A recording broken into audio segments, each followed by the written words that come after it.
How to start an online business that works, one that works for you instead of you working for it. Now, the sad fact is that most online businesses that are started fail. And even the ones that don't fail, more often than not, the owner ends up stuck in a business that's plateaued, that ends up being more of a job than a business that they own, that they are ultimately free of.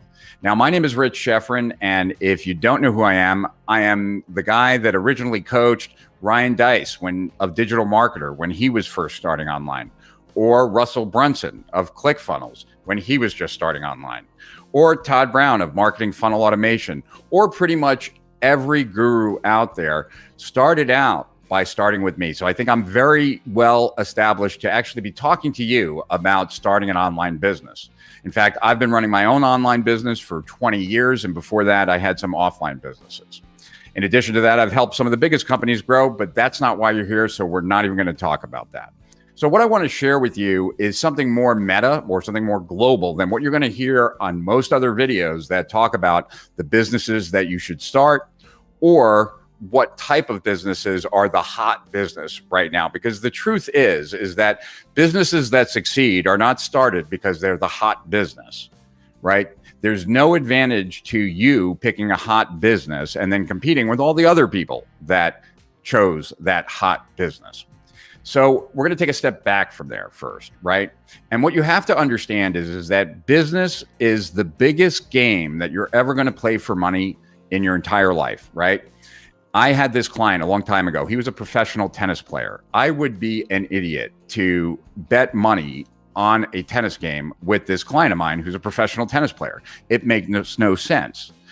But as stupid as it would be for me to bet against this professional tennis player that I would beat him in tennis, it's much more stupid to play the game of business without an advantage, to play the game of business like you would bet on a game of tennis. And the reason why is that the business that you start is going to be the biggest bet that you ever make in your entire life. It has the potential to be worth much more than the real estate you invest in. It has the potential to be worth much more than all the income that you've ever made from every job that you've ever had. Or it could actually go the other way and actually cost you a lot of money. So when people go out there and they sell you on an opportunity of a business, you got to take a step back and really ask yourself, is that business right for me? Right? Certainly, if you wanted to get married tomorrow, you could go to a pickup bar, wait for the most desperate person to walk in and then propose marriage to that person. And while that might be a recipe to get married, it's certainly not a recipe to have a actually good marriage, right?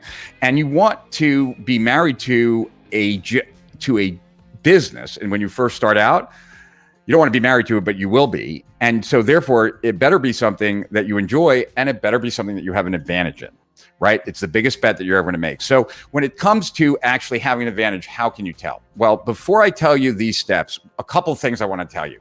One, if you are watching this right now, which obviously you are, please press the thumbs up. Please press the subscribe button. Please press the notification so that you know every time I put a video out here, because every time I do, I try to give you the best information I can about what it really takes to be successful online.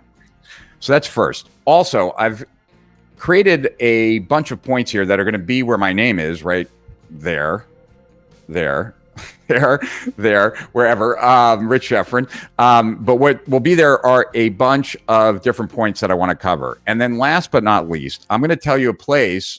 Actually, it's in the description below, but I'm going to give you more information on how you can get a free training from some of the biggest names in internet marketing. Everyone from Russell Brunson, Dean Graziosi, Neil Patel, Eric Sue, Molly Mahoney, Todd Herman, James Von Ellswick, Perry Marshall, and the names go on, right? But I'll tell you about that after this video. So now let's get to it. I want to make sure that you don't take anyone's bad advice. And before I give you the very last points here, before we dive into these points, we're going to make this your idea here. What I want to tell you is a model, okay? The best models have you do the least amount of work to get the most amount of information. Now, we're going to get into some of that in a minute, but I just want you to understand that you want to when getting a business online off the ground, you can do it in a way where you go service to product, right? So you sell a service that when you sell that service, it causes you to create the product that you're going to sell. So this way you actually get paid all the way through. And if you can't sell the service, then you know not to create the product. That's one. I was sharing some information earlier, and my good friend Nina mentioned to me that one of the smartest things I said in that conversation is that you don't get rewarded for the effort that you put into your business. It doesn't end up being that way. There's no extra reward for effort. And so if there's not an extra reward for effort, don't you want to do this in the easiest possible way? And so what I'm about to share with you is the easiest possible way. All right. So when I talk to business owners or entrepreneurs or people that want to be entrepreneurs, I ask them to consider these things when they're telling me their idea. First, who's your target, right? And you should be able to answer this in two ways. One, who's your target market? Like, what are the people that you're going after? And then once you can describe who your target market is, the next step is to actually dive a little bit deeper and figure out the actual person. Can you define your ideal customer, right? John Lee Dumas, who has a wonderful podcast called Entrepreneurs on Fire. I was talking to him the other day, and he talks about finding your perfect listener for your podcast. What would that person want, right? It's the same here. What does your target persona, the target avatar, the target person, prospect that you're going after, what is it, right?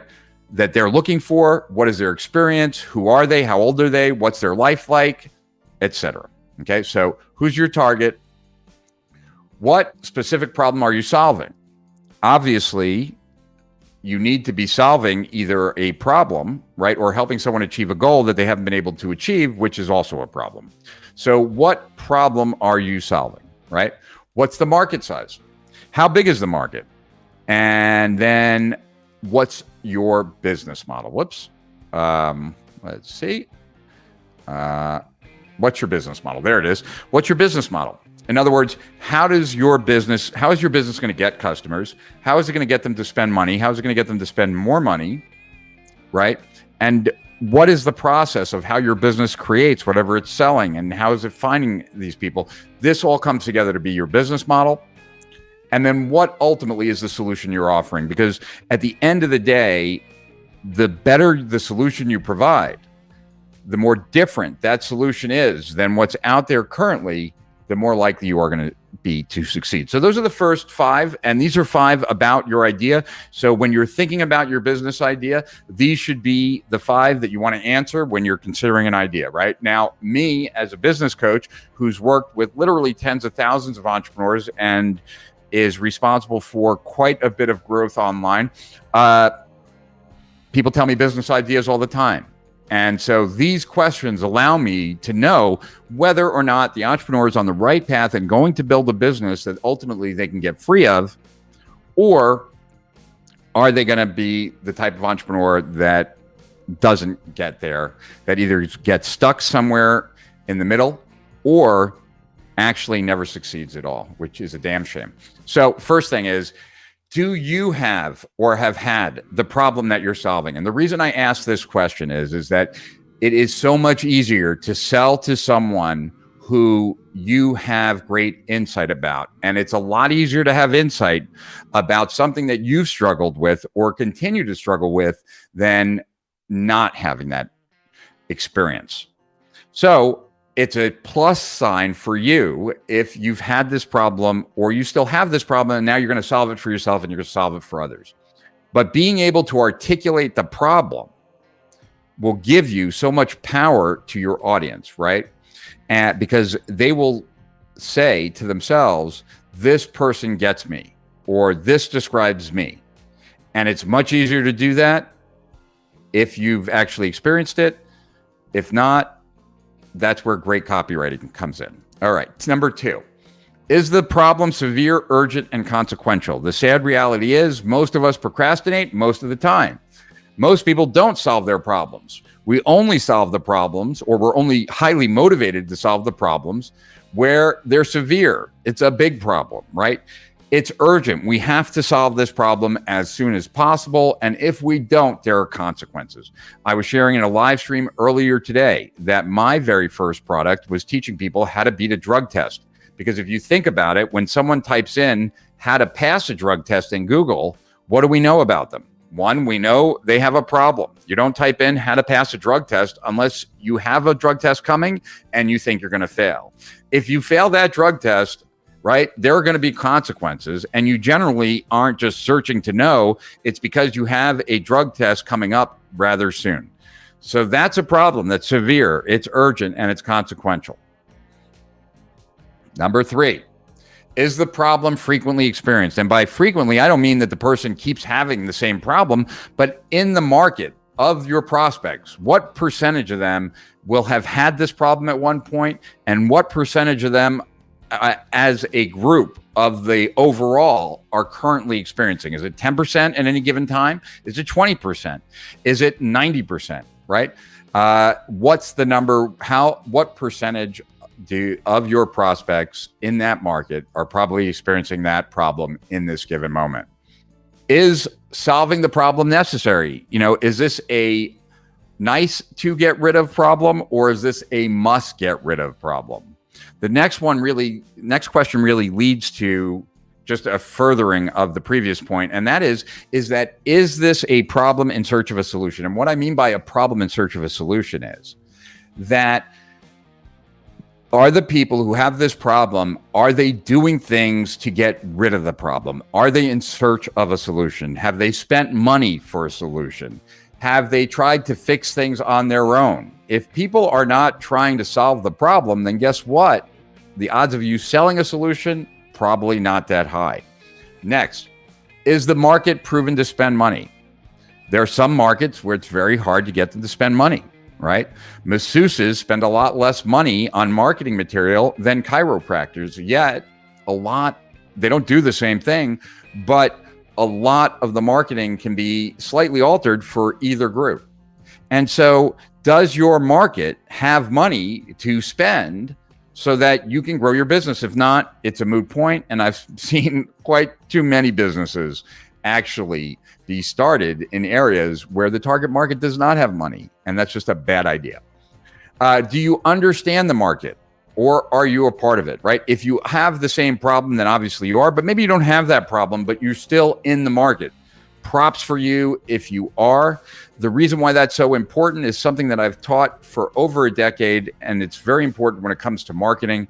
And here's the quote, and it is, that which is most personal, what is most personal to you, what you don't want to share with anyone else, is actually most general. Most people share the same problems, but we don't express it. The first person that will express it, or express it even attributed to someone else, will resonate in the market hugely. So if you're in the market, you know what those things are that people experience and what they struggle with and the problems they have. You're in the game to win big. Okay, do you have an unfair advantage against the competition? And this is where I was talking about how silly it would be for me to play tennis with my old client who's a tennis pro for money, okay? You want to have the odds stacked in your favor. The only way that you can have the odds stacked in your favor is if you have an advantage. Well, where does this advantage come from? The advantage has to come from you in the beginning, either by your experience, your strengths, your passions. There's got to be something that you bring to the table, right, that allows you to have an advantage. It could be a better story, a better backstory. It could be that you've developed a new way to get an outcome. But there has to be something. And you might not get that advice from everyone, but I can assure you this, that if you're in a business without an advantage, the only way that you can make up for it is working harder and harder and harder than everyone else. And that's a losing game, because you will always find people willing to work harder than you. You will always find people who are better at outsourcing and paying very cheap labor to work harder than you. So if you don't have an advantage, like when you buy an opportunity from someone who's selling you a course on this online business that you can buy and leverage, you have zero advantage, zero, and you will fail. And yes, that's probably not what you want to hear, but like, I'm trying to give it to you straight, and I'd rather you spend more time trying to figure out what the right business is for you than spending a lot of money and time on a lot of things that are the wrong business for you and potentially rob you of the opportunity of ever starting an online business. So do you have an advantage? At the end of the day, you must. Can it be tested quickly and cheaply? I shared something earlier on my live stream today about when I used to be in the baby niche. And what we would do is we would develop a sales letter, because a lot of these books that we were writing in the baby niche, there was no one selling an ebook for this topic. So we would actually write up the sales letter. People would press buy now. They'd go to the next page, which would be an order page, but it would only be the name and email address. And then it would say proceed to step number 2, checkouts. And so they put their name and email address in, and then they'd press the next button, proceed to checkout. And the next page would be just a big image, and it would say, we apologize. We are currently updating the book. We will not charge your credit card because we don't have your credit card. You haven't submitted it yet. However, we do have your email address, and we will send you a 50% discount coupon that you can use when we've updated the book. We are currently updating the book. I think I left that out. That is a much cheaper way than developing the product and doing everything else. But there's even a cheaper way. And that is, in this day and age, there are affiliate products for almost everything. And you could actually sell someone else's product to just see, can you find the market? Can you get them to click on ads? Do they end up buying? And why not find out all that information before you ever create a single thing? Can it be launched quickly? Is there an easy, cheap, and effective way that you can launch this? Can you identify where the market is online? If you can't identify where your market is online, then you can't sell, right? So are there groups in Facebook? Are there channels on YouTube? Are there people advertising under the keywords, the major phrases that people type into search engines? Are there special sites that get lots of traffic, right? Like if we're trying to target retired people, there's the American Association of Retired Persons in the United States, ARP, right? They have already aggregated a large older audience. So that would be a great place for us to advertise if we're selling to older people. So what about your business? What are you selling? And can you identify where your market hangs out online? 12, are there complementary businesses that are already serving the same customers? By complementary, I mean non-competitive. But if there are businesses that are already serving your market, then they've already done the hard work of aggregating your audience. And oftentimes you can do a joint venture deal, an affiliate deal, or a strategic alliance where you benefit from all the hard work that they've done, and they benefit from the hard work they've done by being able to monetize more by getting a piece from you of the business they help you have. So let's go on. Do you have a following in the market or marquee clients in the market, right?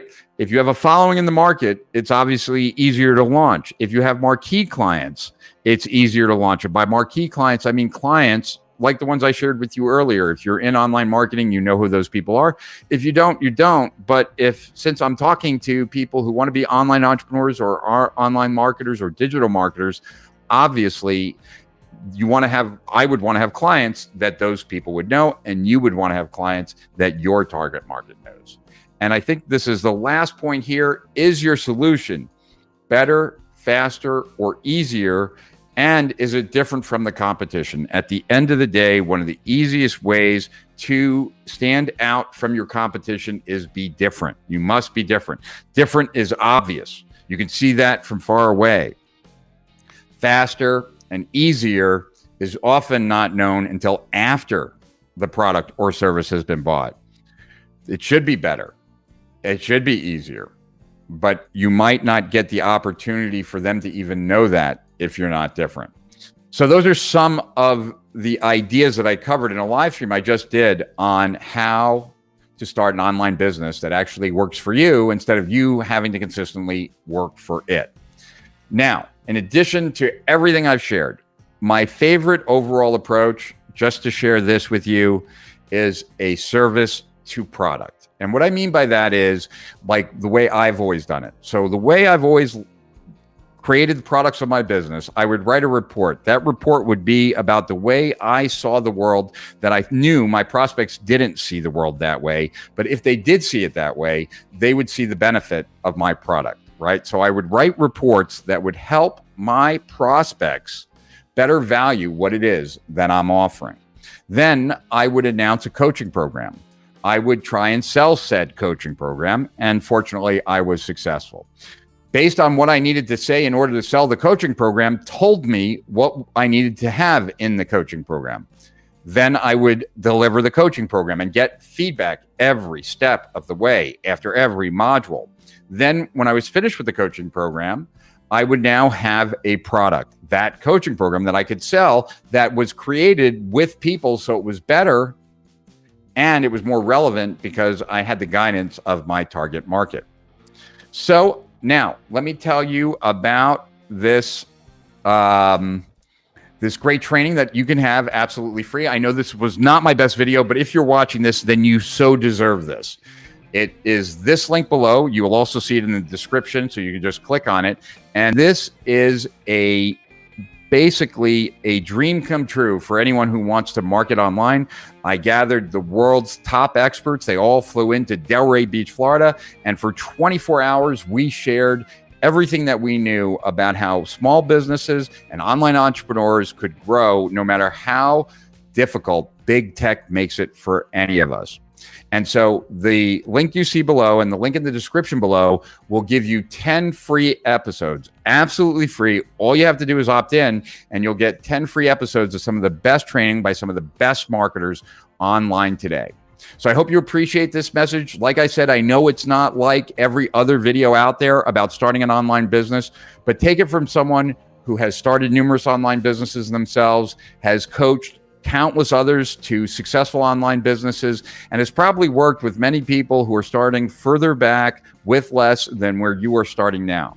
What you need to do is think for yourself. Do not buy an opportunity, create your own, and create that opportunity on something that you can provide that gives you an advantage so that you have the largest opportunity to actually win. You have the largest probability to actually win, and you don't go down a bunch of wild goose chases.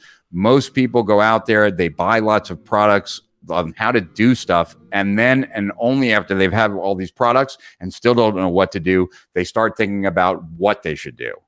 You need to think about what you should do first based on what you bring to the table, based on what you know, and then and only then figure out how to execute that model. This is Rich Schefren to Higher Profits and Beyond. I hope you click that link. You won't be sorry. And please make sure to subscribe, thumbs up, and most important also, comment to me. I comment back. I read every comment. I appreciate what you want to know. So tell me what you want to know or what you think of this video. Until I speak to you again, to Higher Profits and Beyond, this is Rich Schefren, over and out.